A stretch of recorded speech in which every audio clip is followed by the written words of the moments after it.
You're gonna die alone. What a world, life is a bitch, what a girl. Oh, man.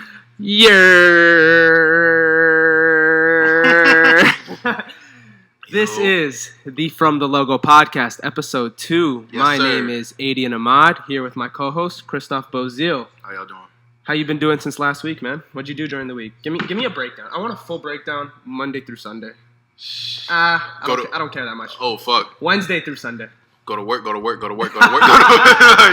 You SpongeBob. Yo, it's tough, man. Like 24 hours at the job and then the rest of my time here, so. And you're at CVS, correct? Yes, sir. So it's fuck Walgreens. It's fuck Walgreens. Fuck man. Walgreens.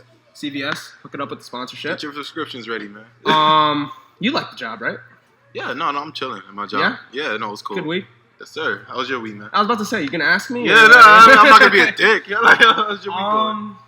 This week was pretty crazy, man. Word. I'm not gonna lie. So, stumbled upon a new show. I don't even know if I can call it a show.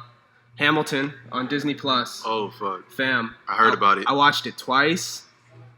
I almost cried both times. I haven't had the pleasure yet, During my but favorite song, I almost cried. Yo, judge me. I don't care. I gotta watch it. It's absolutely incredible, bro. Bet. You gotta check it out. I got you. Lin-Manuel Miranda, shout out to you. Yes, sir. It's dope. So, all right, yeah. So we both had a good week, interesting weeks. Go watch Hamilton. All right. So let's start. Let's go. So we've been hearing about the Redskins, or you know, I don't even like to say the name. We've been hearing about the Washington football The team, Washington football team. and FedEx pulled their sponsorship. Started affecting the pockets. Started coming after the bag. It's starting to feel it. And now Washington has announced that they are going to change their name. I want your opinion on, A, what you think they should change their name to. Mm-hmm. And I also want your opinion on how you feel about the other sports organizations that have names that could be deemed offensive. So suggestions first. Washington Okay. what? Warriors was my top pick, honestly. I mean, it's everyone's top pick, but Is it? I mean, according to Stephen A. Bro, that's polls. the wackest name I heard in my damn life. All right, bro. You're not Washington Warriors? the Washington. What are they warrioring against? Shit. The NFC East? I mean, do you look at other sports teams and think the same thing, or do Yes. you just watch football? Why are Like, they why called the Mighty? Dolphins? Like, Because we got beaches and water out here. oh my god, All right, you got bad bitches and palm trees down in Miami and water. Don't forget. Fam. All right, with the expansion teams, like the newer NFL teams, the names might not make that much sense, but like Washington Warriors is trash, bro. Stop it. Stop. I'm not even gonna get in. I'm not even gonna let you get that off. I mean, where else is there to really go? As far as like, what's your top pick? So one that I've seen thrown around a lot, and I like it because one, it's catchy. Okay, Two, it better be you fire. get to maintain the same color scheme. It better be fire. 3, you honor African American men who fought in our wars that have enabled us to be the country we are today, and that is the Washington Red Tails. Red Tails were Oh, the fuck. nickname given to the Tuskegee Airmen, That's fire. the first black air. Nah, I know. Fam. My uncle was There's a movie about it called Red Tails Yep. with Cuba Gooding Jr. No, deadass. My Like- uncle was actually a Tuskegee Airman. Dude, He lives in how North did you not Carolina. think of it then? I don't spend my time trying to figure out names for sports teams. I'm sorry. I'm disappointed. I guess with my platform now, that's a very informative name, and that Like, do you have a definitely- problem with it? not at all. Red Tails definitely, because anything that pays homage to something is definitely worth doing. But Redskins, Stop it. that one was just Get out of here with that. yeah. I have a problem with how long it's actually taken them to address this. Yeah, no, definitely. Being a team that your history is almost shrouded in racism, your history, and it's hilarious, your history has always been curtailing your performance on the field to your fans. There was a long period of time with Washington where they didn't even want black players. The owner didn't want black players because the Facts. fans didn't like that. How long it So- took them to get a black quarterback? So Doug Williams was the first black quarterback for Washington, and I believe they drafted him in 1987. I'm going to need a fact check on that. Or that might have been the year that he won his first Super Bowl. Yeah. First African-American to win a Super Bowl. So you were a team that had never really reached success. It took you abandoning your racist traditions and history to finally reach the pinnacle of success in the NFL. Yeah. And to still be so controversial with your name. And I see people talking about how, like, oh, well, the Native Americans, they saw it as, stop it, shut up. Shut up. Like, you don't know what you're talking about. So if we call them the New England Crackers, that's going to be okay, right? I mean, obviously, according to them. Right? Like, that's paying homage to white people. Like, come on, bro. Like, get out of here with that shit. Like, I don't buy into it. I'm happy that our generation is kind of the one who has put all this pressure on the organization to finally make a change. I think social media has a big part to do with Absolutely, but it all comes back to affecting your pockets, affecting your bottom line. Yeah. Until FedEx said, we're not funding this anymore. Yeah, no. We had an owner, Dan Snyder, who was willing to say, I am never, all caps, NEVER, and never changing this. And as sad as it is to say, though, the fact that it takes it hurting their pockets for them to take but it. That's America. This is America. Yeah, that is America, though. That's the tough it's part, crazy. man. Okay, so taking it off of Washington now, the Washington Red Tails, that's how I'm going to refer to them until I finally... And even until then, I might still call them that. I'm still making up my mind. I was never going to... How do you feel about the Kansas City Chiefs, the Atlanta Braves, the Cleveland Indians? How do you feel about those names? Not really being under the same amount of fire. Yeah. Honestly speaking, there is actually, I feel, a fine line between a team trying to pay its respects to a culture and just being straight up offensive. The Redskins, I feel, especially with the platform that the NFL has, was color offensive. and skin shouldn't be in the... Yeah, like, you know what I'm saying? They should not be in the same... Like, and the fact that it's even an argument is kind of just dumb to me. Just playing devil's advocate, what if I were to come at you and say Native Americans in the Washington, D.C. area are actually appreciative that this is how they're commemorated, knowing that football is such a big thing? So it kind of brings to me a larger point. Is history so whitewashed that the only way to honor Native American culture is through sports teams? I think sometimes you just got to read the room, honestly. Interesting. And Interesting. If the majority find it offensive, why are you listening to the lesser party? So is Washington reading the room correctly now? No, they're not even reading the room. They're reading their pockets. They're reading their wallets. Their checks. Like, once they realize, okay, people are going to stop showing up to games. Oh, FedEx just pulled their checks from us. Now something has to give. And I don't even, as sad as it is to say, I don't even think the fans wanted the name change. I think if you're willing to go out and say, I'm a fan of the Washington Red Tails. Yeah.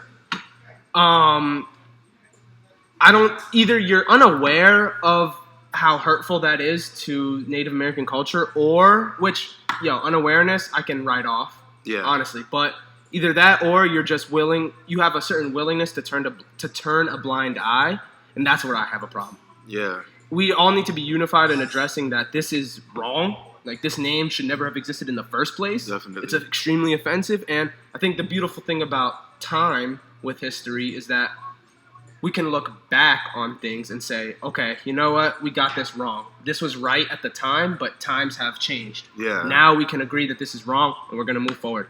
Unfortunately, it took having their pockets hurt, but if that's what it takes, that's now we know where we need to hit them. Yeah. And the them being the collective ownership of, in this case, the NFL. Yeah. So, yeah. And to the point about the other teams, I think Chiefs, that's a term of respect. It is. So I don't necessarily, that's not offensive. Yeah. I don't know personally what a You can brave actively is. look at the definition chief in the dictionary. It's respected. Yeah. It's a leader. I'm okay with that. Now, I don't know what a brave is. And their mascot isn't offensive. So you know what? Cool. Braveheart. That's what I think of. Yeah, cool. yeah, Shout out to Mel Gibson. Not really, because you're kind of a dick. But cool. Racist ass. Man. And what's the Cleveland Indians? Okay. I have a problem with the mascot. Yep. The mascot's not offensive. Yeah. It's red, fully red, and he looks kind of like I a have a question clown. though. Why is that? Why is red the universal color for Indians though? Like, Because you can't necessarily go brown because there is they have a certain tinge. Excuse Indians have, like, a little excuse tinge my to lack of knowledge on the subject, but what in the hell possessed a group of white guys to be like, you know what? Let's make our mascot a big ass red Indian with a feather spoke. Like, that was their version of homage, like you said before. that's crazy to me. Like, if that's how you're paying homage, you obviously didn't have a solid understanding to begin with, at all. right? And they got away with it too. That's the crazy part. For years. Damn. I don't know. Like, the more you look into it, the more you just say, okay, it makes less and less sense. I'm a Washington football fan, I am demanding Dan Snyder be fired immediately.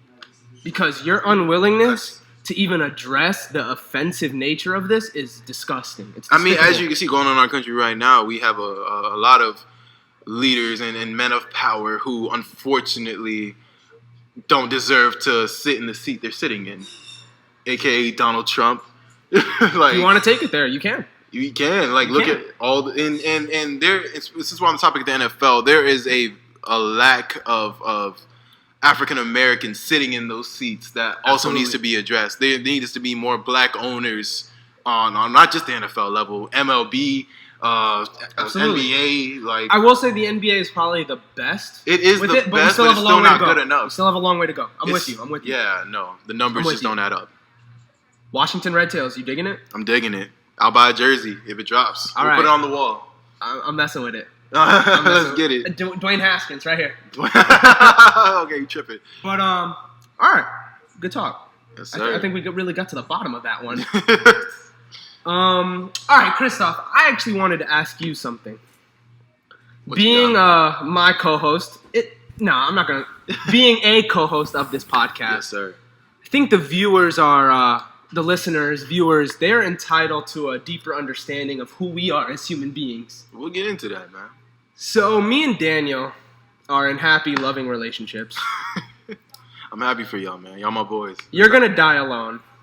And look, based off that, I just wanted to ask you a question. What's up, man? Because I've been out of the game for a little bit. I've been happily. How long has it been? I've been happily with the woman behind the camera for about 5 years now. Shit. I'm good. I'm chilling, bro. I'm good. Daniel's found happiness. You're gonna die alone. Must be nice, man. I'm just stating facts. Okay. With the facts out there. Why are you laughing?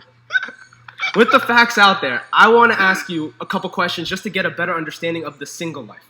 Okay. Is the bro code still a thing? As pertaining to what? To relationships, to women, to how men interact with women. Like, is the bro code still a thing? Yes, nigga. Like, what you like? Hold on. So I'm assuming you mean as far as like the rules that when it comes to exes and whatnot. I'm heading there. Okay. But I just want to start with because once it's interesting to me. Once you're in a relationship, no one brings up the bro code to you anymore. I feel like that's a single guy's thing. Because it's an unspoken rule. Okay. Okay. Thank you. Thank you for saying that. Perfect. Do you now feel, again, sticking with the single guy's perspective, that the bro code is used as a concealed form of player hating? Nah, not at all. Not at all. Not at all. So, if I'm a guy, I'm into a woman, I see her across the room, and I'm like, yo, that's me. In your mind, you know that's not me. Like, you just know. You just know. If your homie comes up talking about, yo, that's me, you can look at your homie, you can look at the woman who he's trying to pursue and be like, yo, that's not you, dog. Right? Am I right or am I wrong? I mean, obvious. I mean, me personally, of course, I'm gonna let you know. Okay, dog, you got too much dip on your chip. Come on, right? Right? Yes. Okay, thank you. Okay. So now, if you tell me that, all right, yeah, let me take it there. If you tell me, yo, that's not you, and I pull, bro, that's bro code, like bro code. All right, let me rewind a little bit to add more context. If you tell me that's not me because I have no shot. And I'm like, what do you mean? You give me your breakdown, everything. You give me all that. And then you're like, yo, actually, I'm trying to get at that. Can I invoke bro code there? No. Hell no. Because it's free game. I saw her first, though. I called dibs. Oh, but we all in the same room. No one knows anybody. If the way I see it, we both don't know her name. Why do you have, like, first of all, let's not speak of women as if it's kind of like we're entitled to anything. Stop. No, I mean, what I mean. I know what you mean, what I but the viewers don't know what you mean. Women are not property. You feel me? As men have no claim to them. Exactly. With that being said, just made my point. With that being said, since there's no tag, there's no property involved. It depends on who she's feeling. If she looks at both of us and looks at me and is like, I want him. I don't care what your friend want. I'm gonna be like, all right, let's talk about it. Putting all that good guy shit aside, that's just proper etiquette, my nigga. Like, come on. Okay. Hey, Try to make it make sense. We're doing a podcast, bro. Make it make sense. We're doing a podcast. All right. Like, can you like, come on, stick with me. I'm with you. Right. If I look at a woman, I find her attractive. Yes. I'm like, yo, that's all me. It's a figure of speech. It's a figure of speech. Then, you knowing. Then by all means, try to go shoot your shot. And if it don't go in, I'm sorry if I get the rebound. But then I'm not allowed to invoke bro code if you're into her as well? No. Because I saw her first? No. Absolutely not. Okay. That's fair. Sorry to disappoint you. Okay. So what is okay. Changing it up a little bit. Mm-hmm. What is the bro code statute amendment on dating your friend's ex? Now, when I say friend, I mean someone who your relationship extends outside of social media. Like y'all fuck with each other. Y'all fuck with each other. Yeah. Okay. What is the amount of time where if he's dated her, I can no longer pursue that? Or B, if they dated, how long do I wait until I can get at that? See, this is a question as old as time. I need a lonely guy's perspective on this. I don't know. You gonna stop sizing me on this goddamn podcast, bro? Just because we're on. All right. I'm sorry. My thoughts is it's not necessarily about time. It's about perspective. Take a shot. You already fucking up. How is that? How does time not matter? Because it's about perspective. Take a shot. Because it could be right after, like your homeboy and his girl just break up, and if you go to him man to man, all right, if you want me to take a shot so damn bad, take a shot because you're talking out of your ass already. We're not even like 3 minutes into this. You talking out your ass, bro. How does time not matter? Because if you just go to your homie and say straight up, it didn't work out for y'all, and I mean that's just how I operate. Like if it didn't work out with you guys. And maybe I think it could work out with us. I wish y'all let me know beforehand that Christoph was too cool to do a podcast. Whoa. I wish y'all let me know beforehand because... Am I not making sense? Y'all can let me know in the comment section. Am I not making sense? My guy's talking like as if we're living in a perfect world, bro. It's not a perfect world. I'm just telling you how I operate. Like, if I was feeling so you're too perfect for the rest of us. I'm too perfect, but I'm the only single one on set. I'm gonna let you talk. Let me talk. So the way I see it is, if not everyone's soulmates, I think everyone can agree with that. So there's someone out there for everyone. It may not be your homeboy, maybe it's you. So if I ask you straight up, how do you feel about me pursuing something with your ex? You can give me a yes or a no. If you say no and I still pursue it, then I'm in the wrong. Then I'm the asshole. But if you give me the green light, what's stopping me? Then what happens with the guy who gives you the green light, you pull it off, and then he's like, yo... Like, then you get a little salt because, all right. See, I can talk a little bit from experience here. Okay. I have been in a situation where me and a friend were both entertaining some women. Okay. And we hit the switcheroo.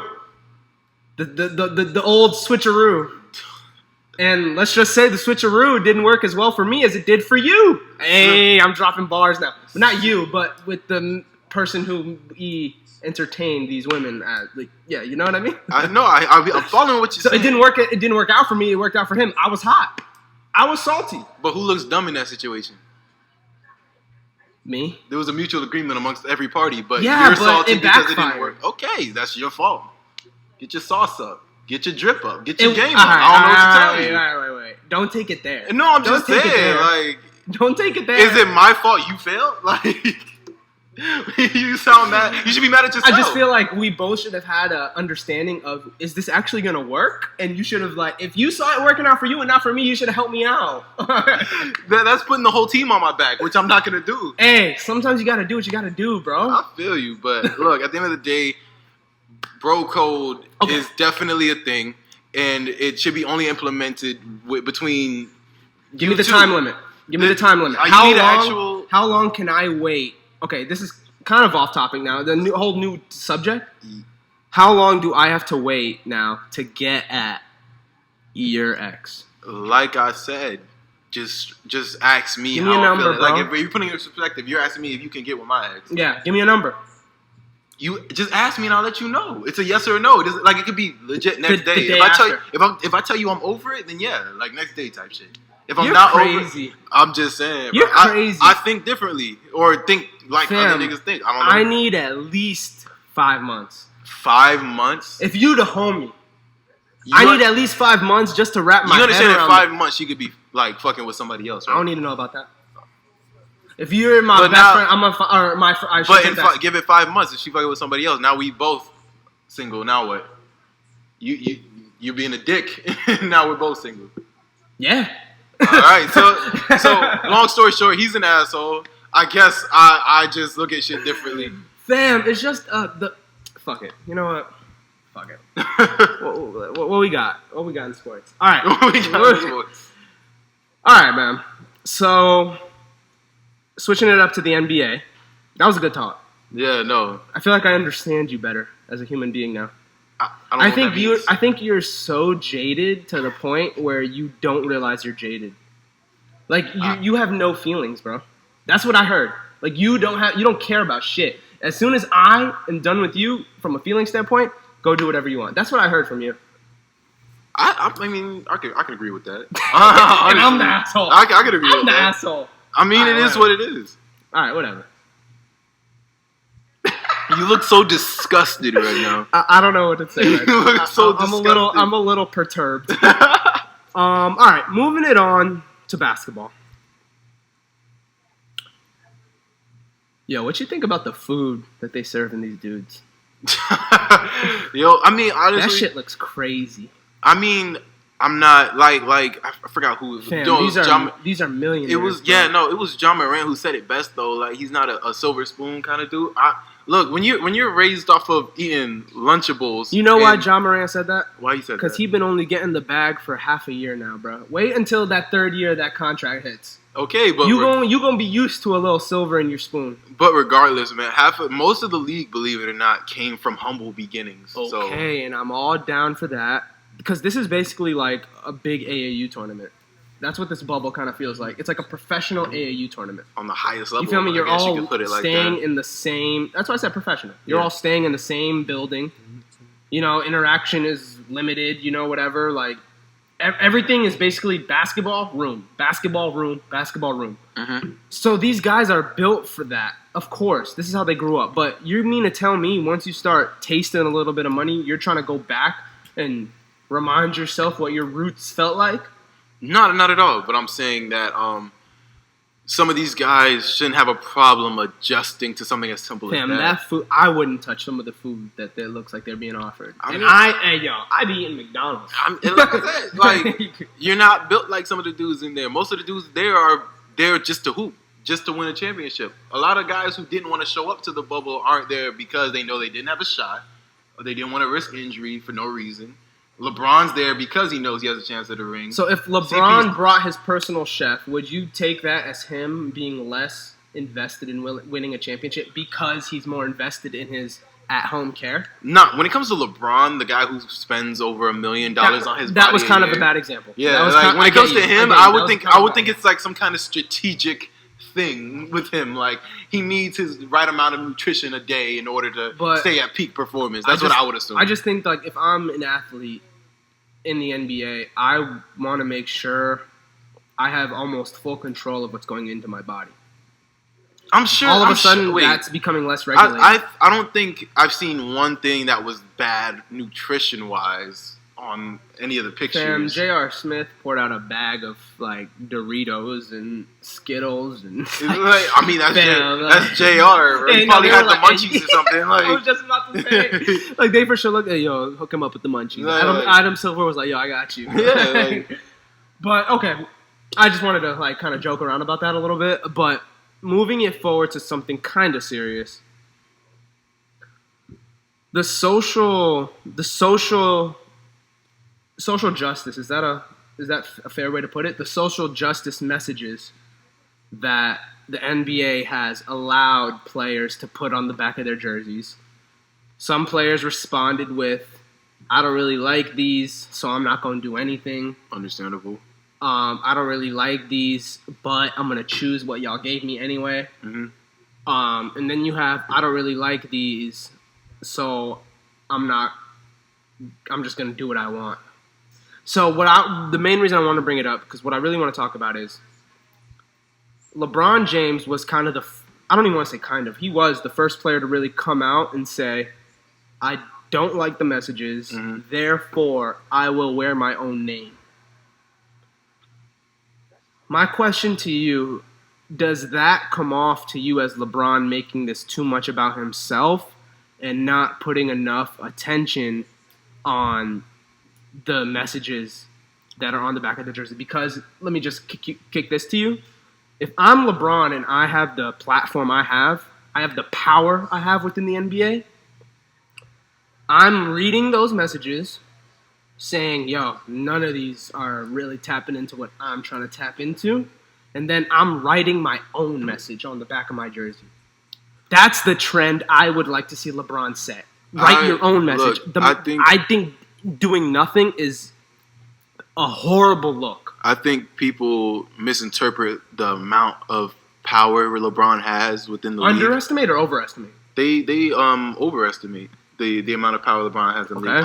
Elaborate. I doubt if LeBron, because otherwise it would have been happening. A lot of players wanted to put their own message. The initial idea was players putting their own messages on the back of their jerseys, but because it got out of hand with John Morant posting pictures of him saying "fuck 12" because his jersey's number is 12, he was just gonna put "fuck" on the back of his jersey. He wasn't really gonna do it, but because something like that came out, they had to take a what? Why wouldn't he really do that? It's a family. It's a family sport, dude. Okay, so I understand not allowing expletives. Okay, that's one thing. So how do you go around the boundaries that they're... All right, first of all, John Morant isn't LeBron. So we can't... He's not. Okay, let me just finish my point. Go ahead. My point being that you can't just... There's an understanding and a mutual understanding, which is why I don't think a lot of people are tripping about it, that you can't just throw whatever you want on the back of your jersey. The NBA came up with a decent list of things you can put on the back of your jersey, but LeBron wasn't feeling on any of them. Why? Because at the end of the day, I understand some of them were generic. Most of them were generic. Extremely. So, and another aspect people are not looking at is the fact that from LeBron coming from Akron, Ohio, literally the bottom of where he was at and making it to the level he was at, his name being the name it is, the household name from where he is, people already look at him as the hero from Akron. They see his name on the back of his jersey and just think, you know what? That represents everything we're trying to say already. That's a cop-out. That's not a cop-out. That's a cop-out. That's exactly... My name is so powerful that I don't need to put a message on the back of my jersey. That's not what LeBron's thinking, of course. That's not what I'm saying. I'm just saying, from my perspective, looking at LeBron could wear whatever he wants on the back of his jersey. Just him dribbling the basketball and playing at that level, people can look at him and be like, he does so much for us in our community that at the end of the day, we know what he represents. But why does he need to put something? Why does LeBron need to put something on the back of his jersey for us to know what he represents? How does that, while I'm watching him play, remind me of the injustices that are still going on in this country?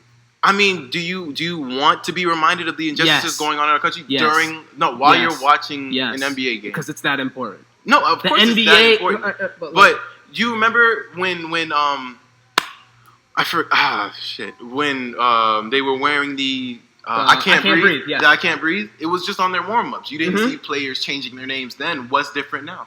That gave me a reminder because all ESPN did was showcase them with those shirts on. It highlighted the injustice that Eric Garner was a victim of. It was a perfect visual representation, and ESPN highlighted it. If your name is the only thing on the back of your jersey, what do we even have a chance to highlight? Like, real talk. Like, what do we even like? Like, when I look at LeBron, all eyes are always going to be on him. Exactly. So why would you not take this opportunity to, okay, again, I understand if you don't like the messages that the NBA offered you. You have the power to do what you want. But don't tell me LeBron can do otherwise. Does? Fam, I'm not the only person that thinks this. Okay, but A, and B, I think we can honestly sit here with our common sense. We can acknowledge the power that LeBron has within the NBA. What he says goes. Name another instance where that wasn't the case. Look at the whole instance with China. LeBron sided with the NBA because he knew there were bigger things at play.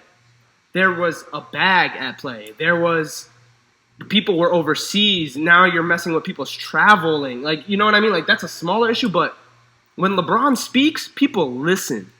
If he were to come out and say, yo, I'm wearing Tamir Rice's name on the back of my jersey. I'm wearing Sandra Bland's name on the back of my jersey. I'm wearing Trayvon Martin's name on the back of my jersey. You don't think all these other players who are now coming out and saying, I'm not wearing shit, wouldn't have another name on the back of their jersey? Do you think that, see, the point you brought up about John Morant, I agree, because having an expletive doesn't work for a family-oriented business. Fuck 12. That doesn't serve anyone. Like, yes, this is a police issue, but that's so negative and on such a large platform. I can understand why that wouldn't fly. Wearing a victims of police brutality's name, yo, that's powerful. That is powerful. When I'm supposed to see James, but 23, I'm seeing Bland. You don't think LeBron thought that through though? So at the end of the day, he puts one name on the back of his jersey. It's LeBron. So and then people follow suit. Anthony Davis, instead of wearing his name, follows suit with a different victim. Jimmy Butler, instead of wearing only nothing, he's gonna wear a victim's name. LeBron sets the precedent. First of all, I think Jimmy Butler's idea is a very profound idea to wear nothing on the back of his jersey. It's nothing. It's literally nothing. What are we trying to fight for? Equality, right? Jimmy Butler literally said by him not wearing his name on the back of his jersey, he's trying to show that he's no different than every other African-American man right now. And as an African-American man, that's enough for you? Is it about being enough, though? At the end of the day, they're just people, man. Like, how far do you want them to go? People with a platform. Of course, and I feel like they've done so much. They've all been marked. Well, I can't speak for all of them, but from the select few I follow, Jimmy Butler, LeBron James, they've all done their parts. And I just feel like they're being a little harsh right now in terms of the fact that they're not trying to go the extra mile and highlight whatever you want them to highlight. I feel like they have their own ways of going about things, and it's worked thus far. But if that's how you feel, then explain to me how LeBron wearing James on the back of his jersey when there are a numerous amount of victims that he could have represented. Because the NBA gave him a short list of things he could pick from. He did not like the list, so he's choosing to wear his own name. What's so hard to... But that almost feels like inaction. Like, it feels like you're literally saying, yo, okay, I appreciate what you were trying to do, NBA. I appreciate what you were trying to do. I didn't like it, though, so I'm going to do what I want. So you expect there to He's making it about him. You expect there to be a lockout over the names on the back of the jersey? Not a lockout. That's an extreme. But I would rather LeBron use his power, use his platform to say, if I don't like what y'all are going to do, I'm going to come up with the alternative that I know my brothers in the NBA will support. I expect him to be that leader the NBA will be. So you don't think LeBron has the support of the NBA right now? Because I haven't heard any. Of course he does, because he's not doing shit. So the NBA is perfectly fine with that. I believe you just contradicted yourself just a little bit because you said. So you think those generic messages are doing anything? You're okay with those generic ass messages? No, but we're not talking about that right now. We're talking about LeBron and what he's doing right now. Correct? Yeah. So we're talking about LeBron and what he's doing right now. Correct? Yes. So if LeBron is choosing to just wear his name, and we haven't heard one person come out against it, I don't understand your point because you just said that if he decided to do something else, he'd have to support everyone else. if no one's coming out against him, that means he still has everyone's support. So you're the only one mad right now. My original argument was that LeBron has the power to change the narrative. Since he came out and said, I'm not doing anything, that gave leeway for players to follow suit. If he came out and said, yo, I do not like the messages, I'm going to do my own thing, players would also follow suit. That's what I'm trying to say. LeBron has the power to set the trend. He has the power to establish the narrative. The narrative he established is one of inaction. It's one of bullshit. It's one of making it about him. I don't want to see James on the back of your fucking jersey, bro. I want to see the name of a victim of police brutality so I can constantly be reminded of the bullshit that's going on in this country. You, LeBron, all eyes are going to be on you. So I want to see you do that shit. I don't want to see you do fucking nothing, bro. What the... Yo, come on, bro. Come on. So, you're really okay with that? I'm really okay with what he's done thus far in terms of his... All right. What's next, man? Go ahead. No, go ahead. I'll let you finish. What's up? Like, you okay with him doing nothing? That's all I'm hearing. You okay with him doing absolute jack shit and not using his power to actually set a good trend in the end? Not the trend of inaction. The trend of, yo, I'm going to represent these lives that were unfortunately stripped by police unjustly. He could have done so much more. I am upset at the fact that this is what he chose to do. I'm personally upset. I'm heated. I can see you. You could have done more. Why the fuck did you choose to do nothing, bro? Fuck that. Fuck that. And if you justify it, nah, I can't get with that. I can't get with that. I feel like it's LeBron James. Like, I don't have to justify what he does. And that's true. And that's the route that he took. I'm LeBron James. I could do this, and people are going to be okay with it because I'm LeBron. And how do I get people to even cement it even further? My teammate is my all-star teammate is also going to set the trend. Now Jimmy Butler moves forward and does almost the same thing. He changed it a little bit, but it's not enough for me, bro. It's not enough. You being who you are, LeBron James, that's not fucking enough for me. That's where I'm at with it. All right, I can't really disagree. I mean, you're entitled to your own opinion, but you're not. I mean, like, I can't. I don't feel like there's not much more I can say other than. I just feel like there's not much more I can say other than the fact that LeBron James is just like. How can you look at a man who has legit built a school for the less fortunate and think he's making it about himself? That is proper He's done, change. His whole career has been making it about everyone but himself. Stop. Or at least everything outside of basketball. The shit he's done for the community, and you're saying because he won't change his name to something else that you might find a little more poetic. Like, shit, man. You're being a little hard on the nigga, don't you think? I'm not at all. I'm holding him accountable to the fucking platform he has on the NBA court. I think he's well aware of the platform. When you're watching the Lakers, are you watching Kentavious Caldwell-Pope or are you watching LeBron James? Like, come on. In one of the biggest basketball markets in this world, bro. Maybe the biggest basketball market. I don't know the numbers between them and the Knicks. I know they're constantly back. Like, you feel, bro. So you're like, okay, so do you think he could do more? Or this is as much as he could do? I think he's doing exactly what he can and should be doing. All right. All right. So we'll leave it at that. Let's do it. We'll leave it at that. We can leave it right there. I hate you. No, all right. So, moving on. Last podcast, we had a segment that I kind of liked, discussing whether or not someone should be a Hall of Famer. We took it somewhere a little personal last time, just because I have a huge Carmelo Anthony fan sitting right next to me. So where are we at now? So we felt the need to discuss that. This week, I want to go in a different direction. Not necessarily, is this person a Hall of Famer? Because we're going to bring that back. That's going to be, moving forward, the constant theme. We had an interesting discussion, and I kind of wanted to bring it to the pod because it's basketball, it's sports, and it's two greats that we can honestly and properly debate because they both put up amazing numbers. So, with that being said, I want to introduce Jason Kidd versus Stephen Curry. I want to talk about who, because this is in a Hall of Fame debate. Both are in the Hall of Fame. Yeah, easily right now. Both. So we agree on that. So I wanted to take it somewhere differently and say, who are you taking if you're building a team, or if you don't feel comfortable debating that, Give me your top 5 point guards of all time and tell me where either of them fall into that. Which route would you rather take? I'll leave it up to you. Let's go top 5 because top 5? Okay. Yeah, I left. You know what? You can name your top 5. We'll sort out the differences. Top 5, all time. All time. Okay. I was kind of hoping you'd choose the Jason Kidd versus Steph Curry route just because I was a little bit more prepared for that. Okay. But now our viewers get a more authentic experience. Yeah, so I'm with it. My nose is so itchy. Okay. Number 1 point guard all time, Magic Johnson. Give me Magic Johnson. Okay. Showtime. I love me some Magic. Hee. You got to give me Magic Johnson. Number 2, Isaiah Thomas. Easily. Give me Isaiah Thomas. The career, the impact. Go ahead and rattle them off. We'll go over. Okay. Magic, Isaiah, Stockton, Jason Kidd,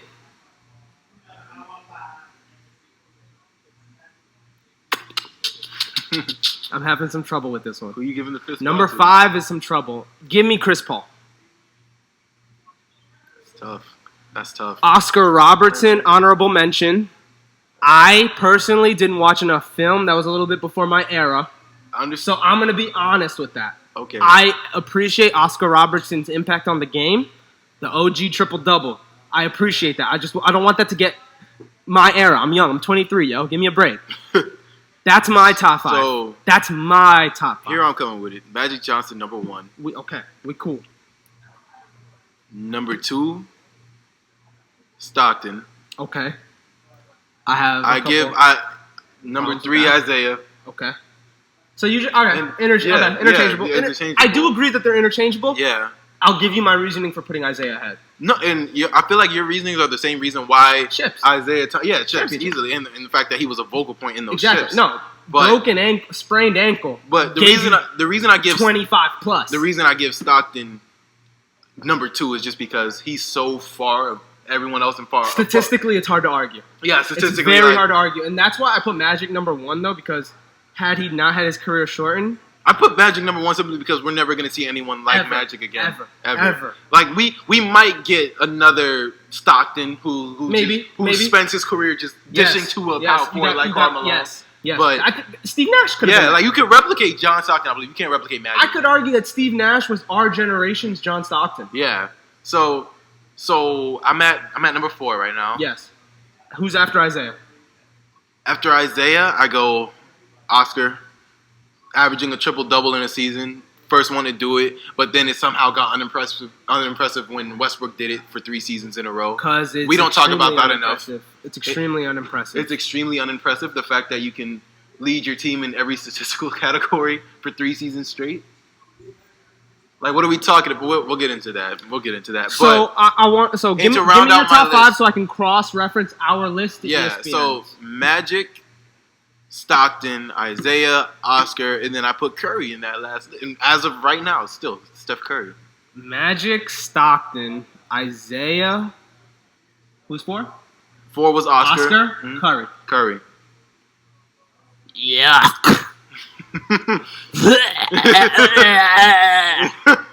That's the fucking most disgusting list I've ever seen in my fucking life. Yo, can we stop putting Steph Curry on all-time great list, please? Fuck. Can we please stop it? Can we please stop it? Yo, stop. Oh, go ahead and rattle off ESPN's list. Stop it. I'm done. Go ahead and rattle off ESPN's list. So ESPN, the trash organization they are, they actually agree. They actually agreed with us on number 1. So this is their list. They had Magic number 1. So we know Magic is no debate. Oscar number 2. Understandable. Stockton number 3. Okay. Curry number 4. Okay. Isaiah Thomas number 5.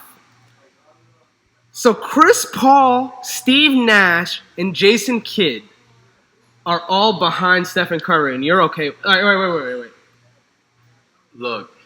Your top 5, first of all, is disgusting. Let's because you got to say honorable mention. My honorable mention is Chris Paul. Listen, Chris Paul is probably the most pure point guard I've myself in my since I've started watching basketball I've ever seen play on If you want a textbook, if anyone's trying to raise a kid to be a point guard, just show them footage on Chris Paul. You can give them footage on Curry, but do you really want your kid pulling from 40 feet? Do you really want your kid playing like Magic, throwing behind the head passes? Chris Paul is textbook, but he's not in the top 5 as far as changing the game. And I don't know how you could look at someone like Curry who literally changed the landscape of the entire NBA and not put him in your top 5. Did Jason Kidd? What do you mean he changed the landscape of the NBA? What impact did Jason Kidd have on the game of basketball? Answer this question first. Okay. What do you mean when you say Steph Curry changed the landscape of the NBA? I have a question, Adrian. Okay, because the landscape of the NBA looks the exact fucking same to me. I got no reason to lie on this podcast, y'all. I wasn't on travel teams. I wasn't the one fucking starting for my high school. I play a lot of pickup basketball. So Steph Curry made it cool to shoot 3-pointers. Tell me, anyone who can relate to this, playing pickup basketball from when you were jit to now. I know I'm from Broward, man. I'm sorry, I didn't mean to use that terminology. But anyone playing basketball from when they were younger to now, tell me it didn't go from everyone trying to cross you up with the handles, going to the basket, to everyone now. Go to your local LA Fitness right now. The 30-year-old coming off work is going to think he's Steph Curry pulling from half court. That changed not only the NBA, that changed the world. Did he change the landscape of your trash games of pickup basketball, or did he change the landscape of the NBA? So is there a Trae Young without Steph Curry? Yes or no? Go ahead and say no, because I know you're going to say no. That's a good point. Oh. No. There is Steph Curry made the next generation think they can all pull, and coaches are letting it fly. That didn't change the game. But what did Jason Kidd do that every other point guard looked at and it was like, you know what? Let's start doing that. Is there a Chris Paul without a Jason Kidd? I believe so. Stop it. I believe so. Stop it. This man was the original walking triple-double. He was your original 10, 10, and 10. What? Second all-time in steals. Top 5 all-time in three-point field goals made. He was the original pick and roll. I'm going to get it to my big man. I'm going to space the floor, hit me for the open 3, and I'm going to fucking knock it down. Were point guards not doing what Jason Kidd was doing prior to? John Stockton was, and Jason Kidd made it better. There is no Jason Kidd without John Stockton. There is no Steve Nash without John Stockton. Jason Kidd and Steve Nash elevated that point guard game to allow for the CP3, and then it transitioned into the Steph Curry. You can look at older players and be like, they are Jason Kidd-esque. You don't look at anyone from the 80s, 70s, or 60s and be like, he plays a little bit like Curry. No one has seen anything like Curry. And no one will see anything like Curry. Yeah, Trae Young is a hooper, but you don't look at him and be like, one day he's going to be an undisputed MVP. He's going to be a two-time champion. Who's the more complete player, Jason Kidd or Stephen Curry? Jason Kidd. Who is the better passer now, Steve Nash or Stephen Curry? Now? Wait, what? No, because I want to. No, I meant now, in terms of now. I'm stitching up the argument. I mean, who are you taking as a passer, Stephen Curry or Steve Nash? Can I dilute the question a little bit? No, not at all. Because I'm gonna dilute it and then I'm gonna undilute it. Okay, because if you look at the way Mike D'Antoni ran the Suns and the offense that Steve Nash was running, his game was more so... Are you telling me Steve Nash is a system player? No, I'm not calling him a system player. I'm just saying that his game was more relied on pick and rolls. That's a fact. Okay. Steph Curry's is not. That's why he's not dishing out the assists that Steve Nash was. Okay. Name the best big man Steph Curry ever played with. David Lee? Draymond Green. I don't consider Draymond a big man. Why not? Why not? Is he a big man? He's a 4. He's not on the wing. He's not an Amari Stoudemire. But he's not a wing. You're not running pick and roll. You're running pick and roll with Draymond Green. Well, maybe more so pick and pops, but you're not going to tell him to go attack.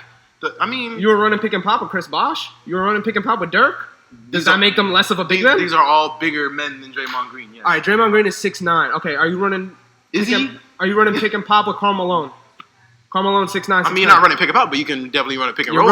He's going to bully anybody who's going to be down there by the time he's down there. Here's what I want to let you know. Let me know something. Teach me. I get what you're saying from the sense of, I'll be real. You made some great points from the sense of, is there a Trae Young without a Steph Curry? The new generation is heading into the direction that Steph Curry has set them in. Fucking Damian Lillard thinks he can put before. Well, He's doing it, but there is no Chris Paul or Steve Nash without Jason Kidd. Jason Kidd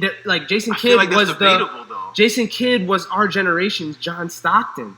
But Steve Nash was Jason Kidd and Steve Nash to me followed a very similar trajectory. But you're naming all textbook point guards. Curry was the one who was like, I'm going to draw outside the line and still make it. And he was the first to do it. Fire-ass picture. He was the first to do it. And honestly, it's still the best. I'm not even sure You say he's the first, but he's still the best to do it, right? I'm not even sure I'm taking Curry over Dame. I'm not even sure I'm... Oh, your shot's still full. Go ahead, man. Okay, I guess we're tapping in. Over Dame. I'm not sure I'm taking Curry over Dame. No disrespect to Dame dollar sign, man. Yo, please explain to me what Curry has done in the playoffs and while I take this shot. What has he done in the playoffs? In the playoffs? Like, are we talking about playoffs? Because I get it. He doesn't have a finals MVP yet. But playoffs? Yeah, we're talking about playoffs. Not practice. Playoffs. How many... Wait. How many finals appearances does Dame have, though? Appearances. How many Western Conference Finals appearances does he have? But you want to talk about he's not better than Curry? All right, so next topic. But seriously, if you want to go that route, tell me what can Dame say he's done that Curry hasn't done yet? Dame has single-handedly led a team to the Western Conference Finals. And Curry hasn't. No. You're saying Curry has way more help than... Yes. In terms of what? Name the player on the Trailblazers that are as good as Klay Thompson. I'll wait. Listen, you guys are gonna stop sleeping on CJ McCollum. I don't care how close I am to the fucking mic, okay? You're gonna stop sleeping on CJ McCollum, okay? To our viewers and listeners, I apologize for your eardrums being blown out. No, but my man had you're disrespecting the man. Like, so you're saying Klay is worlds better than CJ? Yes. Is okay. Worlds name a big man on the Warriors better than Nurkic and Whiteside. Draymond Green. Listen, did Draymond not get exposed this year? Am I the only one who still thinks Draymond is like? What did he do this season without Curry and without Klay? Yo, all right.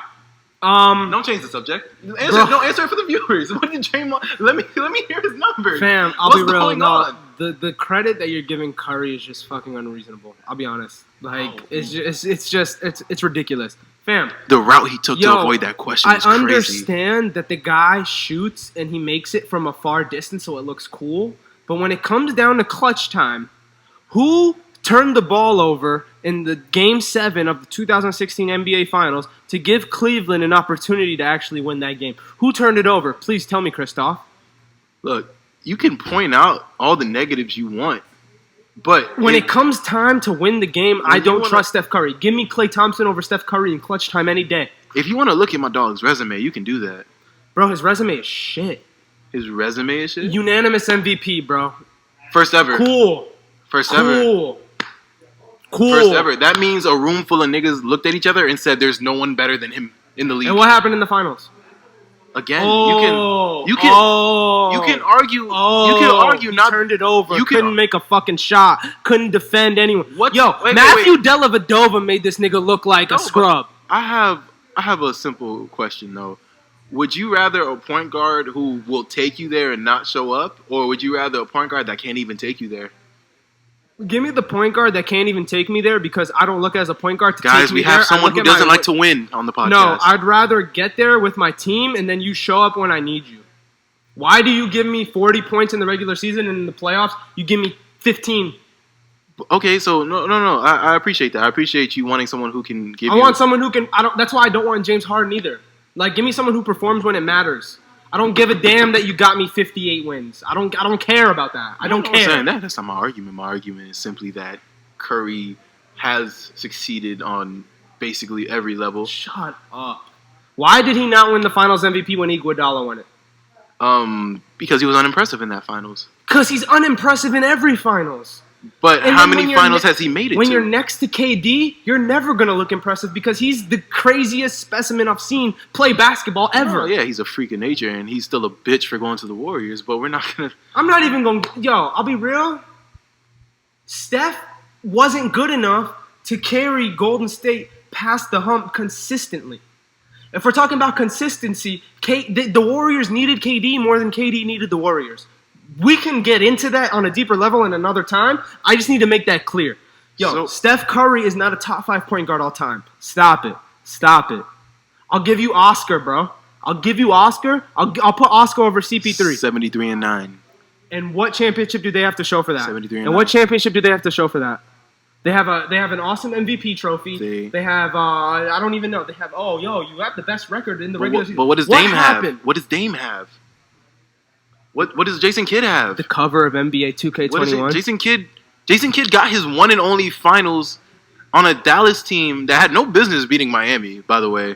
They somehow did. But they did.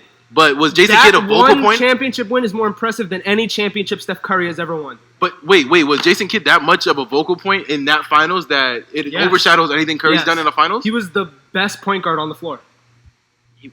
He was the best going against Mario Chalmers and Eddie House, ladies and gentlemen. Okay. What?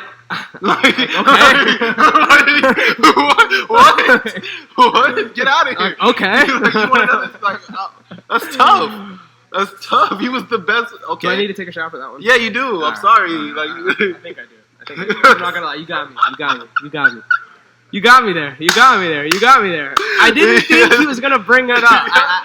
He was the best point guard on the floor. Tell me about those clutch moments. I'm not even gonna lie. I could argue that JJ Barea was a better point guard. No, Jason. Fuck that. Jason Terry was the better point guard. But I don't like. My thing is, Jason Kidd was so influential with the whole triple-double argument. He was doing that shit before it was cool. He was setting the Nets don't get to play the Spurs in the NBA Finals without Jason Kidd. There was a point guard getting triple-doubles before that, Oscar Robertson. We know this. I get that, but in the modern era of basketball, in the era that we analyze very seriously, Jason Kidd was that guy, bro. I need you to just put some respect on Jason Kidd's name. No. I respect Jason Kidd. Don't get me wrong. He is one of the most, what's the word I'm looking for? I don't want to say consistent because I feel like that's underselling it. I don't want to say he was such a pure point guard that not a lot of people can reach where he was at. Absolutely. But the reason his career gets overshadowed is because lack of accolades. Yeah, exactly. Just like Melo's going to get overlooked in a lot of people's list years from now. All right, shut the fuck up right now. I'm just saying. Shut the fuck up right now. You know I got to throw him in there every episode. Shut the fuck up right now. All right. So, pause. Hey, and we back. All right, so leaving our last discussion, I think it was a good one. Yeah. I want to transition into... All right, well, before I transition into this, man, I hate these lists, bro. Oh. Yo, ESPN, Bleacher Report, cut it. Cut it out. All right, cut that out. All right. Cut it out. Yo, all right. But it's something for us to talk about. So, based on a poll conducted by ESPN, as if I care, they took it upon themselves to list the 10 best running backs in the NFL based on their shit and unfiltered opinion. I mean, everyone who's there deserves to be there. It's just the order is kind of... We'll get to that. So I'm just going to read off the top 10. Mm-hmm. We're not going to do a full 10. Yeah. I'd rather just do a full 5 because if you're in the top 5, you matter. Yeah, keep it simple. If you're not, you kind of matter. Let's get it. So, all right. So we have number 1, Saquon. I'm just going to read in descending order. Mm-hmm. We have Saquon, McCaffrey, Zeke, Kamara, Derrick Henry, top 5. Mm-hmm. At number 6, we got Dalvin Cook, Nick Chubb, Joe Mixon, Josh Jacobs, and Le'Veon Bell. So I'm just going to get into the problems I have with this within the top 5. We can get into the 6 through 10 maybe next week. What's your problem? But let's just stick with top 5. First off, I need Saquon and McCaffrey switched. You need Saquon and McCaffrey switched? Yeah, I need them switched. I can see that. The reason I'm going to go into that is Christian McCaffrey is a much better receiver out of the backfield, can actually line up in the slot, can line up outside. Word. More universal. I was gonna say universality. Realize that's not a word. So I'm gonna go with more universal applicability. Okay. I can throw him into more situations than I can Saquon. I can also argue that Carolina and New York's offensive line similar in the sense that they're whack as fuck. Yeah. So give me Christian over Saquon. I like the shiftiness. I like the hands. I'll take that. I'm gonna go with that. No, At number 3, give me Kamara. Alvin Kamara has the best balance out of any running back in the NFL. Very impressive. His hands rival that of McCaffrey's. Uh-huh. His offensive line is very good, so that's why I'm gonna put the other two above him because the production equals what the offensive line allows you to equal. You make plays with your hands. I'm with you. Cool. Number 4, give me Derrick Henry because I've seen him single-handedly win games for his team. Facts. Ryan Tannehill didn't win any games for the Titans down the stretch. Derrick Henry won those games for his team. Pay that man. They did. Thank you. He's a baller. So who's your 5th? He's a baller. Number 5. Okay.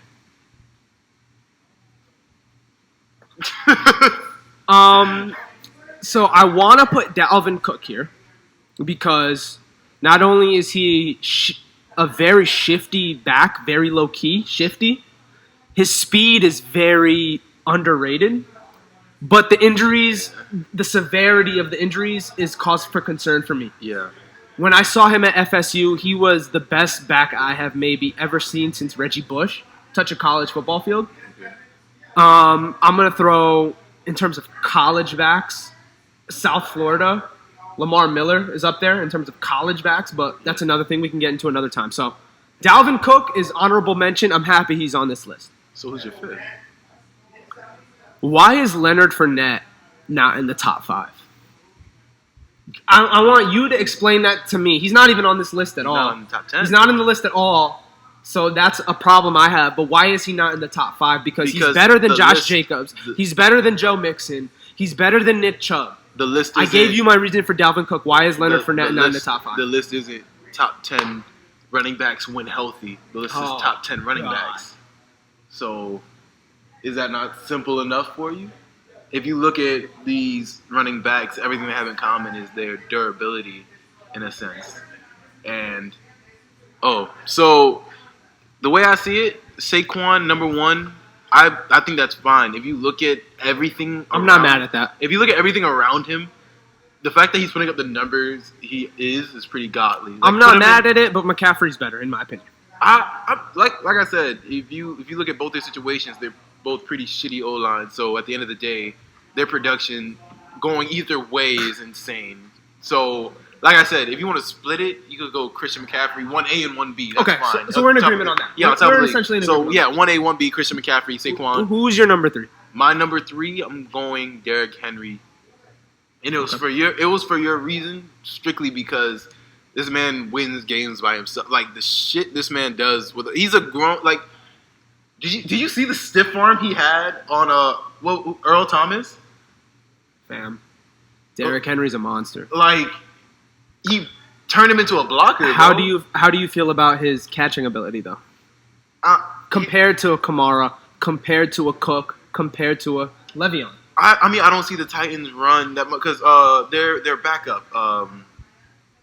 Who's their backup running back? The one that catches out the back? Deion Lewis. Yeah, I believe it was Deion Lewis. Yeah, he's their pass catching Yes. back. I have no problem. Like, if you're gonna make a top 10 running back list, I have no problem putting running backs up there who don't do it all for their team as far as the backfield play goes. So you emphasize impact a little bit more than totality. Exactly. Okay, I'm okay with that. Exactly. So instead of being well-rounded, if you're just really good at one thing, which Derrick Henry is possibly the best power back in the league, it is the best power back in the league. Right, I got to put him at 3. You got a number 4? Great. Number 4, I'm going Alvin Kamara because, like I said, when he's at 100%, which he wasn't this last year, by the way, if he's at 100%, he's up there with Saquon and Christian McCaffrey in terms of catching out of the backfield. And finally. By last, I'll give it to Dalvin. Okay. Get Zeke out my top 5, man. Why is Ezekiel Elliott in my top 3? ESPN. Why is Ezekiel Elliott in my top 3 when he's behind the best offensive line in the game and doesn't impact his team as much as these other backs. They gotta suck the Cowboys' dicks just a little bit. ESPN love doing that. They love it. They love doing it. Yo, Skip Bayless already left your network. Like, why y'all still dick riding the Cowboys? I don't get it. Fam. All right, so my number 5 is Leonard Fournette. And now he's nowhere on this list. And I have a big problem with that because I'm going to compare him to Zeke for a second, just because that seems to be the one person who everyone seems to be behind with these major networks. So let me just, for the record, say Ezekiel Elliott is not a top 5 running back. Why, you ask? Downfield blocking, atrocious at best. Atrocious at best. Green as hell. Speed-wise, Ezekiel Elliott can't even outrun some of the better linebackers in this game. That's tough. Every running back who I listed in my top 5 is outrunning 8-man, 9-man boxes. When I see teams game plan against Zeke, I see them shut him down. He is ineffective in the passing game. Can I ask you something? Go ahead. So do you think him leading the league in rushing yards the last 2 seasons is empty calories? You just Yes. think Like Dak's passing numbers. Like Dak's passing numbers, Zeke's running numbers are empty calories. They happen I believe it. when I don't need them. Excuse me. First of all, Derrick Henry led the league in rushing last year, I believe. So I just want to put that out there for the record. Second of all, the best Zeke I've seen was his rookie year. Obviously. That needs to be talked about. I mean, I have not seen a better season since his rookie. I have not seen a better season out of Zeke since he put on the performance he put on his rookie season. I saw impact. I saw explosiveness. I saw game-changing ability. Why don't I see that anymore? How come all of a sudden he got his money? I don't see nothing out of Zeke anymore that would put him in the top 10 of this list. I think it's because teams know what to expect from the Cowboys now. I don't think it's Zeke's fault. I like to a certain degree. Okay, see, you say that, but is Zeke putting up the numbers behind any other offensive line? Is Zeke putting up Leonard Fournette numbers behind Jacksonville's offensive line? Possibly. I'm not gonna lie.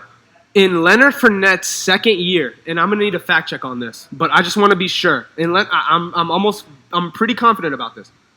In Leonard Fournette's second year, he had over 1,000 yards and almost, I want to say, 8 touchdowns. But again, you're getting lost in what he's capable of, and not what I just want to say what those numbers speak. Football is what have you done for me lately? But those numbers behind Pro Football Focus's 26th ranked offensive line is more impressive than 1,300 yards behind Pro Football Focus's 3rd ranked offensive line. So 100%. ESPN, what the fuck are you talking about? So maybe this is part of a bigger question. Why am I constantly going to ESPN for my news and my sports information? Because it's obviously flawed and it's obviously for ratings. I am not in the business of reporting on stuff for ratings. While we are now creating a podcast, and ratings would be nice. That would be lit. But yo, I'm not in the business of talking about sports and what we're seeing on a football field, on a basketball court, on a baseball field, on a hockey rink. I'm not in the business of talking about this shit just to get y'all feeling a type of way. I'm going off of what I see. What are the Wait, before you go. Yeah. Based off of what I have seen, I'm not going off of numbers. I'm going off of eye test. The ultimate measure of talent. Eye test. I've watched football for over 16 years of my life. I have actually taken it upon myself to study the game and understand what qualifies someone as being elite. Yeah, we left some elites off this list, though. I'm not gonna lie. Name some. Top 5, though. Think about top 5. I'm not gonna lie. At 100%, Todd Gurley should be up there. Todd Gurley is not better than anyone we named on that list. For the same reasons that you took out Dalvin. No, yeah. Injury. No. Definitely, I'm saying at 100. Can I give you a list of top 5 when healthy? Yes. So top 5. 100% injury notwithstanding. Okay, top 5. No injuries involved. Saquon, Christian McCaffrey, Alvin Kamara, Todd Gurley, Le'Veon Bell at 100%. When was Le'Veon not at 100%? My thing with Le'Veon is the fact that he went from one system which utilized his skill set To the best of his ability. best of its abilities. Yes. And then was thrown onto the New York Jets. Look, I respect the hustle. I respect what he was trying to do. I gotta stop you there. He wasn't thrown onto the Jets. He picked the Jets. I know, I get it, and I'm like he was limited in his options though. Was he? He kind of was. Not everyone was willing to pay him that money, I'll give you that. especially coming off a season where he did not play. I'll give you that. So I'm just and when I say 100%, I wasn't just referring to injury, by the way, because he did. Okay. He was coming off a season where he did not play, so he wasn't at 100 last season, Fair. in my opinion. Fair. And when I say thrown onto the Jets, it wasn't that he didn't choose to go there. It's the fact that it's a system that I feel doesn't utilize what he's really good at, which is, pass catching. Like, The Steelers' offensive line is significantly better than the New York It's not Jets' even offensive close. line. So, it's not even close. with that being said, though, And their quarterback is a million times better. So. just to emphasize the Le'Veon point, is Le'Veon kind of a victim of the Zeke argument? You need good offensive line production to give me good running back production. I feel like Christian McCaffrey has proven, though, that is not all. Because if you look at Carolina's O-line, there's no really names there's no Lane I think Johnsons, that's just because there's no- McCaffrey is just that talented. That's what I'm saying. That's why he's at the top. I don't think Le'Veon is as talented as McCaffrey. I don't think the talent is there. Because McCaffrey's more like one thing I appreciated about Le'Veon's game that actually isn't what's the word I'm looking for? It isn't afforded to him in New York is his patience. Yeah. He was the most patient that boy runner. He'll sit there. He'll wait. He'll wait for that hole to form, and then he'll burst through it. He has that fast twitch burst. With that being said, I don't think that Le'Veon's ability. This is actually going to what you said. Yeah. I don't think his ability translates well to what New York wants to do for him. At all. But that also tells me you're a system. You're a system guy. You're trying to. You're a system guy. You're trying to groom a quarterback like Sam Darnold, who's out there seeing ghosts, to Stop. to be out there. Stop. To be out there. I'm not going to let you disrespect So, Sammy like that. But you can't. But hear me out though. You can't groom. Hey. You can't groom a young quarterback while also giving an elite running back his touches. Isn't that how you groom a young quarterback? I don't think so. Put the onus on the elite veteran back. How many young quarterbacks are getting that right now?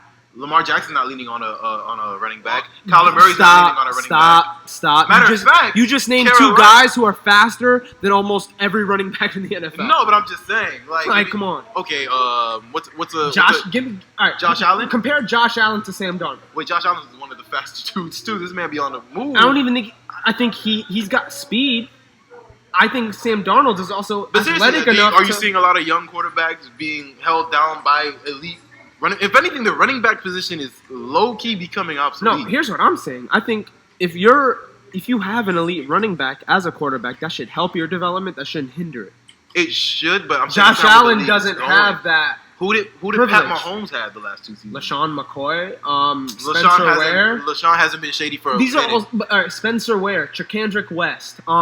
I'm trying to think of the other guy. These are all forgetting not right now, elite but guys. These are all system guys. These are all guys that are getting rotated out. Like they're system. They're guys. gonna have a whole new set of running backs going into next season. If I have a quarterback as elite as Patrick Mahomes, I don't need a running back as elite as LaDainian Tomlinson. But I don't need a Le'Veon Bell. But that's to my point though. Putting Le'Veon on a team with a Sam. I think Le'Veon would be best suited on a team with a veteran quarterback, someone who can utilize like Big Aaron, Ben, like an Aaron Rodgers. Yo, Like, that's a Super Bowl right there. That's what I'm. Le'Veon on Green Bay. Super Bowl. It's a Super Bowl. That's a Super Bowl right there. Aaron Rodgers would know exactly what to do with that nigga. Like, you know what I'm saying? Okay, but this is why I kind of feel like you're favoring my point.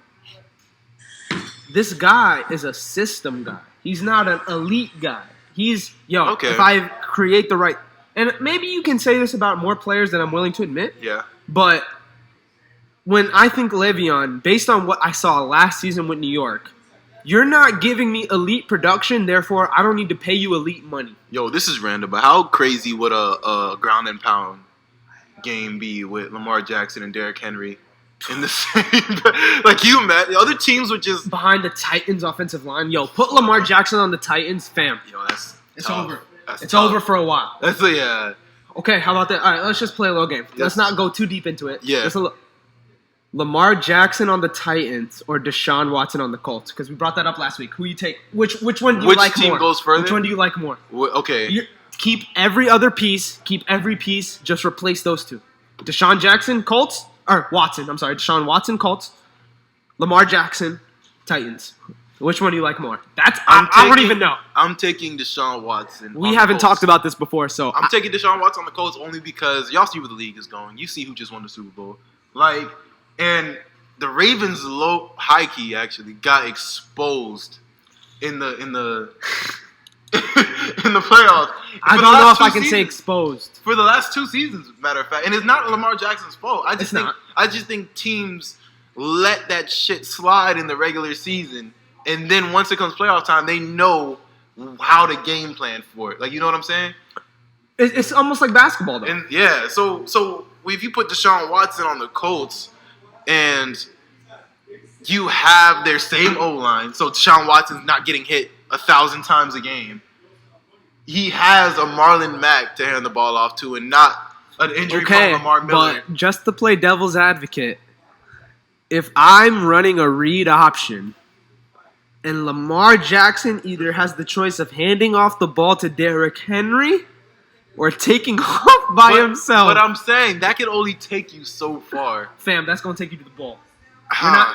If you're a defensive end, how do you game plan? I mean, who do you stop for? If that's the case, then why aren't the Ravens looking into the running back market has low key been kind of crazy as of recently. Yeah. So why aren't the Ravens looking into that? If that's because their running back is their quarterback. I think. Well, yeah. If you were to put a plotter like Derrick Henry on the Ravens, they're only gonna get better. Like right now, look up the Ravens running backs for me because I don't even know right now. They're I straight up don't even know. Like I'm checking right now. I have them on my fantasy football roster. But fantasy's coming up, isn't it? Who's your number one pick? If I got the number one pick right now, I'm taking Mahomes. You're going quarterback? Only because he's going quarterback. Only because it's Mahomes. Only because it's Mahomes. That's okay, it. He's getting the guaranteed Also, dollars. I've only won our league once. So, I'm not the most credible. Mark Ingram. Mark Ingram is the running back for the Ravens, and I can argue that he had his best season of his career because of Lamar Jackson's ability to hold up that he front lucked seven. out. You get me? That's what Le'Veon should have went. Put Derrick That's where Le'Veon should have slid. Yo. Le'Veon should have slid to the. Le'Veon, we think you're elite, but you're a stupid fuck for picking the Jets, bro. Oh, hey, and quit it with that music shit. Quit it with that music shit. That's that all I'm shit gonna is say. Quit trash. it with that music shit. It's trash. Love you, bro. Hey, yo. No, dead ass, though. The run game is dying in the league, I believe. It's evolving. I can't say it's dying. It's evolving. Henry getting his money was a surprise to me, honestly. A screen is a run play now. You know what I mean? Yeah. Like, I don't think it was really looked at that before, but to take it where you were taking it, the running game is evolving in the NFL. And I think it's evolving past the need for players like Ezekiel Elliott. Yeah. It's evolved because I've seen Leonard Fournette go and grab 80 catches. I've seen Zeke do it one year where he had 75 or 77, but I didn't see that help the team. Like, the team was the best when Zeke was behind in the I formation. The Cowboys are so trash. He had a leader. And as an Eagles fan, I can't even lie to you guys. I'm not trying to be biased. Just look at the Cowboys team and tell me that they're supposed to go 8-8 every year. They're not. They're just that bad. The Dallas Cowboys are the Dolphins of the NFC. 7-9, 8-8, 7-9, 8-8. Yo, fuck the Cowboys. We can agree on that. Fuck that. Hey.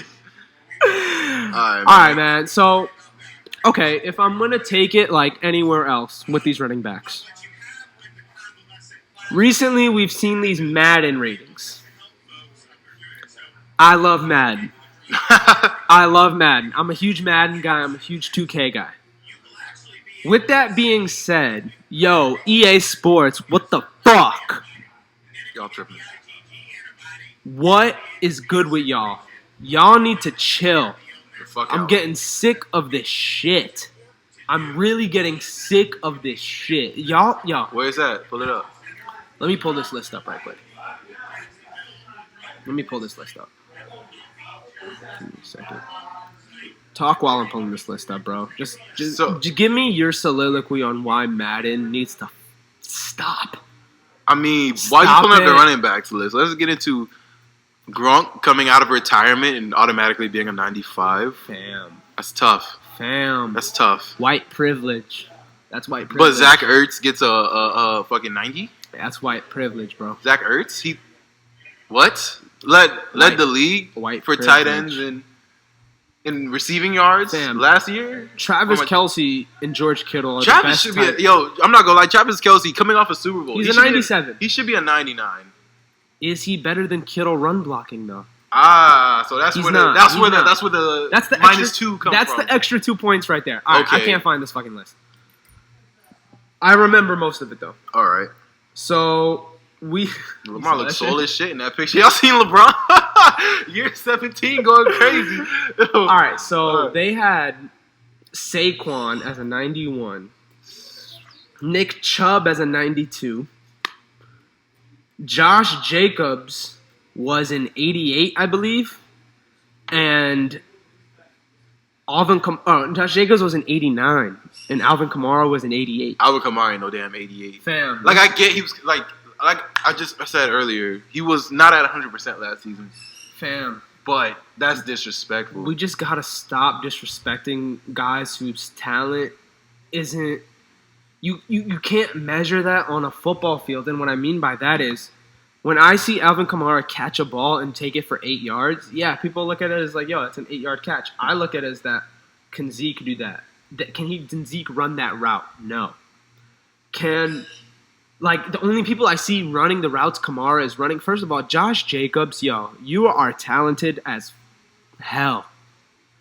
You do not belong in the top 10 of Madden I mean, he's rated only players. getting better. You only getting You better. don't belong in the top 10 running back conversation. I'm sorry. 10? You're going to work your way up to there, but you're not there right now. Let me just make that clear.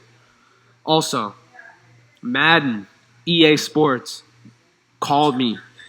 For what? Call me because y'all need help. They don't want to hear nothing you got to say, big Y'all dog. need help. Like, y'all are talking to owners. Y'all are talking to everyone who's evaluating talent that doesn't need to be evaluating talent. Your ratings adjusters are trash. Whatever y'all are paying them, cut that shit in half. What can I say? Y'all know what it is. I don't give a damn what y'all making. Y'all fumbling the bag. Y'all need to stop. Stop. Please. Stop this nonsense, yo. I'm getting tired of playing these online matches. Zeke got a... I'm not even going to talk about Zeke because I just spent about 25 minutes shitting on him. Yo, I'm sick and tired of Leonard Fournette getting these holes and Fletcher Cox out of nowhere just going to come across the field and tackle me. Hey, Madden, y'all need to chill. hey, so you had to name a Eagles tackle? Come on now. Come on now. Fletcher Cox 96, Hey, I believe. man. Well deserved. Hey, we running a podcast, bro. Hey, bet a non-biased podcast, man. I call it like I see it, man. Eagles run that shit. Nah, man. All right, so moving off of that, it sucks that we have to switch up tones and paces like this, but we're gonna move on to the loss of a civil rights icon, to the loss of someone who really played an instrumental role from a congressman's position, someone that really played a role in moving forward the civil rights movement, someone that marched with Martin Luther King. We're going to say rest in peace to John Lewis, the congressman. I'm going to read a little section from pbs.org just to give some more context of the passing of the late, great congressman. John Lewis, a lion of the civil rights movement, whose bloody beating by Alabama state troopers in 1965 helped galvanize opposition to racial segregation, and who went on to a long and celebrated career in Congress, has died at 80 years old. House Speaker Nancy Pelosi confirmed Lewis's passing late Friday night, calling him one of the greatest heroes in American history. Agreed. Facts. All of us were humbled to call Congressman Lewis a colleague and are heartbroken by his passing, Pelosi said. May his memory be an inspiration that moves us all to, in the face of injustice, make good trouble, necessary trouble. The late congressman passed away from pancreatic cancer. It's a moving moment from the sense that we were walking these streets with someone who not only witnessed Martin Luther King, witnessed Malcolm X, witnessed all of these great black heroes that we look back on in remembrance. Well, if we're getting into it, honestly speaking, those guys you just named, Martin Luther and Malcolm X, they look to him Absolutely. as one of the leaders. He was in this shit since he was 20 years old. One of the leaders during the civil rights movement. Absolutely. He led a lot of different sit-ins and different restaurants, classes, just that were Absolutely. segregated. Absolutely. And he was one of the bravest intellectual leaders that the black community had to offer, and to lose him just means that we need to start stepping up, guys, because we're all at a point where we lost a leader. Myself, Adian, and everyone else that's a part of what he was trying to do needs to take this as a motivation to try to be a fraction of what he was to the community. Absolutely. Because it's always tough to talk about these things. Mm-hmm. We mourn the loss of a true legend, and that word gets thrown around a lot in sports. That word gets thrown around a lot in music. But when it comes to life, John Lewis, you were a legend. We thank you for your service. We thank you for all of the beautiful ideologies that you brought to the table that we are now able to run with. So thank you, and rest in peace. We send all of our thoughts and prayers to your family, to your loved ones, and yeah, man, I think we're gonna feel this one. 2020 doesn't stop hitting, man. 2020 does not stop hitting, and on that note, we're gonna continue, unfortunately, along this road of great people that we've lost. Agreed. And now we're gonna say rest in peace to Naya Rivera. The former Glee star was found. The former Glee star was found dead after a 6-day search in Lake Piru. I'm also going to read a little excerpt from USA Today about the situation. Naya Rivera's family has spoken about their grief over the loss of our beautiful legend after the Glee star body was recovered from Lake Piru following a 6-day search. We are blessed to honor her everlasting legacy and magnetic spirit. Naya was an amazing talent, but was an even greater person, mother, daughter, and sister, said the statement shared with USA Today spokeswoman Gladys Gonzalez. Heaven gained our sassy angel. The statement came after the Ventura County Medical Examiner's Office revealed Tuesday on the official Twitter account that the autopsy showed Rivera, age 33, died from drowning, described as a quote-unquote accident, after she disappeared on the lake last Wednesday from a boat she had rented with her 4-year-old son, Josie Dorsey. Any name I did not pronounce correctly, I apologize. I was actually up late the night that this was reported, and initially it was a missing persons case. Yeah. And when I first read it, me and my girlfriend, we've spent a lot of time watching Glee. We've spent a lot of time looking into the careers of the characters on Glee, simply because that show has a lot of interesting information surrounding it. Mm-hmm. Not only the concept of the show, but the characters. A lot of things have followed Glee, and with the death of Finn, the character Finn, a couple years ago, I forget his name right now. I apologize to that family. I'm forgetting the name. I remember.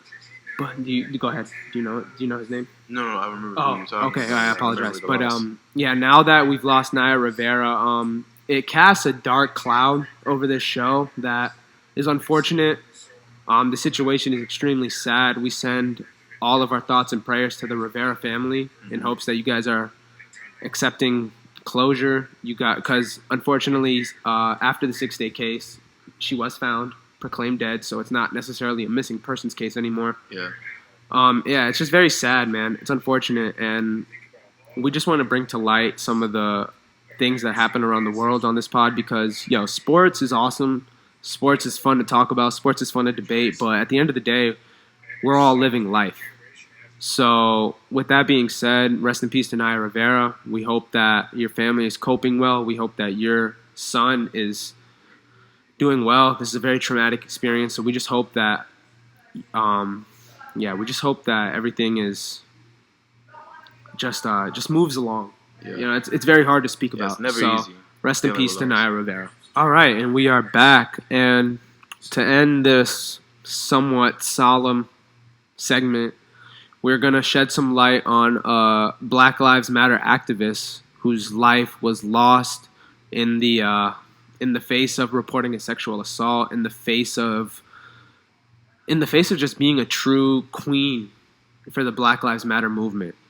So Oluwatoyin Salau, and I apologize again to the family if I'm pronouncing that name wrong. Oluwatoyin Salau was a 19-year-old Black Lives Matter activist from Florida who was found dead. And this story is saying it was a week ago, but this was reported on, let me just get that information. This was reported on June 15th. So a little bit of backtracking. But we just still want to shed light on all the beautiful black women whose lives have been lost as a result of not only police brutality, but sexual assault. All these things that are claiming the lives of our beautiful black people, we want to shed some light on. So with that being said, a 19-year-old Black Lives Matter activist from Florida has been found dead 1 week after she went missing again, June 15th. Tallahassee police found the bodies of Oluwatoyin Salau along with 75-year-old Victoria Sims on Saturday, and their deaths are being investigated as homicides. Police arrested a suspect, Aaron. See, I didn't know this. Police arrested a suspect, Aaron Glee, aged 49. The Tallahassee Police Department said. Salau was last seen on June 6th. Earlier that day, she tweeted that she was sexually assaulted. Her friend, China Carney, confirmed the Twitter account belonged to Salau. So here we see just another unfortunate circumstance of a black woman's life being taken way too soon, way too early, and after reporting that she was assaulted by, unfortunately, a member of the black community. And while this isn't necessarily as racially charged as maybe Breonna Taylor, as we discussed last week, as Trayvon Martin, as Sandra Bland, because this didn't happen at the hand of cops, which is why I really wanted to bring this to light. Mm-hmm. This happened at the hands of one of our own. Yeah. And I just want to say that we need to do better. And we need to be instruments in instructing people to do better. And I hope that this podcast can serve as a platform to instruct people as to how to do better. I don't know what you have to say about it, but that's what I got on it, man. I think you hit it, man. We just need to be more organized and Absolutely. Definitely not look to each other as enemies. Absolutely, man. We're all unified in this fight. Yeah, we need support. We're all unified in this fight. And with that being said, I think we're going to wrap this up. Yes, sir, man. This has been episode 2 of the From the Logo podcast. Good work. We're going to close this out with taking a shot for As the loved always. ones we've lost. Cheers, my brother. Salute. We'll see y'all next week, man. See you next week. What a world, life is a bitch, what a